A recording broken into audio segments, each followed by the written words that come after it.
Ever feel like you're riding a roller coaster when you check your stock portfolio? Yeah.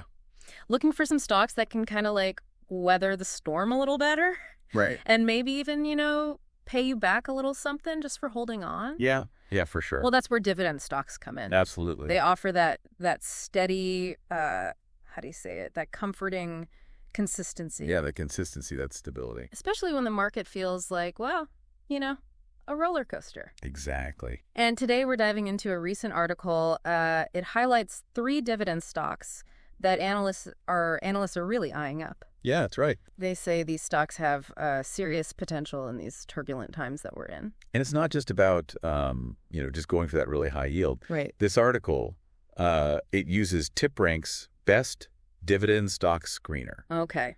Which, it takes into account like dividend consistency, the company's overall health, all that good stuff. Mm-hmm. And then it spits out this smart score to give you an idea of whether the stock might actually outperform the market. Got it. So it's not just about the numbers. It's about what's behind the numbers. Exactly. It's a more well-rounded way of looking at it, a more holistic approach. Okay. I like that. So the first company that's on this list is Ellington Financial, or EFC, ticker symbol EFC. Okay. And get this, it has a 13.32% dividend yield. Oh. Yeah, that's right. 13.32%. That'll get your attention. That got my attention. Okay. What's happening there? What's the story? So Ellington Financial, they're all about those mortgage-related assets. Okay. And honestly, that can be really strategic in this kind of market we're in right now. Okay. Yeah, go on. Interest rates, they're all over the place. Somewhere unpredictable. So their investments in mortgage-backed securities, they can actually do really well. Interesting. Potentially strong returns, which translates into those juicy dividends that investors love. Yeah. And the analysts agree, right? Yeah, they seem to. EFC got a perfect 10 Smart Score. Wow. A unanimous buy rating across the board. Really? And get this, they're projecting a 12% potential upside. So they're saying that this stock has the potential to go up by 12%. That's a pretty bold prediction. It is. Yeah. But like I said, a lot of things are pointing in the right direction. Okay. Let's move on to our next company. Sounds good. This one might seem a little bit more, I don't know how to say it, maybe a little more grounded. Okay, yeah.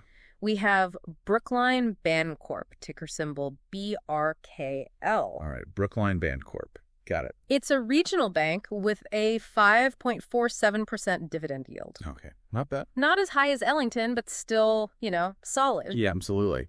Is there something about regional banks in particular that makes them attractive to investors now? You know what? That's a great question. I think with all the economic uncertainty going around, regional banks like Brookline, they focus on those essential services like commercial and retail banking. Yeah. But here's the thing. Within a specific area. Oh, right. So they're very much tied to a particular community, So they're not as affected by, like, global shifts and things. Exactly. Interesting. They're a little more insulated, Yeah. And because of that, they could be perceived as, well, just more stable, plain and simple. Got it. Less exposed to all that global craziness. That makes a lot of sense, actually. And once again, the analysts have noticed this. So what are they saying about Brookline? Brookline snagged a perfect 10 Smart Score. Wow, another one. Yeah, 2 out of the 3 analysts looking at them gave them a buy rating, and are you ready for this? They're predicting up to a 16% upside. 16%. So even though it's a regional bank and maybe doesn't have, that flashy high yield, right, it still has the potential to grow significantly. Exactly. Sometimes those under-the-radar picks, they surprise you. They can be the real winners. That's interesting. It really is. Yeah. The market, it's full of surprises. Okay, so we've talked about Ellington, we've talked about Brookline.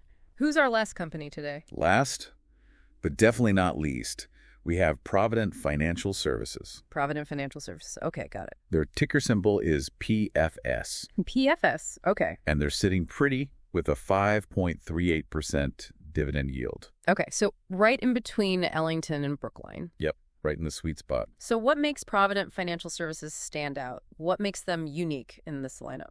Provident Financial Services. Mm-hmm. Their story is all about diversification. Okay, I like that. I like diversification. Don't put all your eggs in one basket, right? Exactly. They're not just doing one thing. They're offering a whole range of financial products and services. Okay, like what?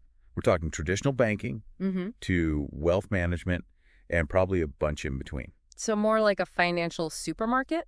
That's a great way to put it. Okay, so how does that play into their, stability, their dividends, all of that? Well, think about it this way.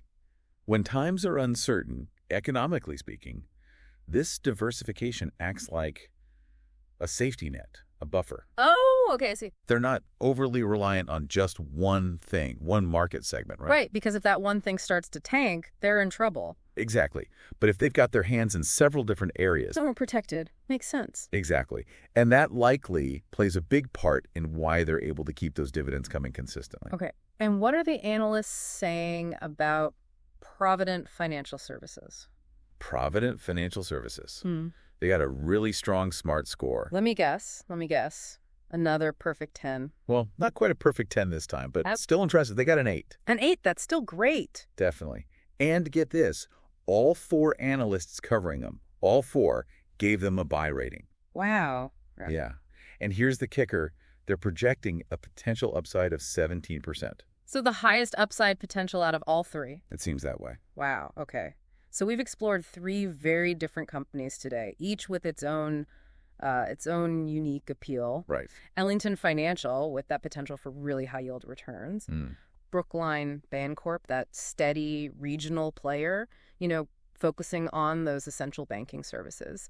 Yep. And Provident Financial Services are diversification kings. Absolutely. This is what makes, talking about the market so fascinating. It really is. It's not always what you expect. It's like a puzzle.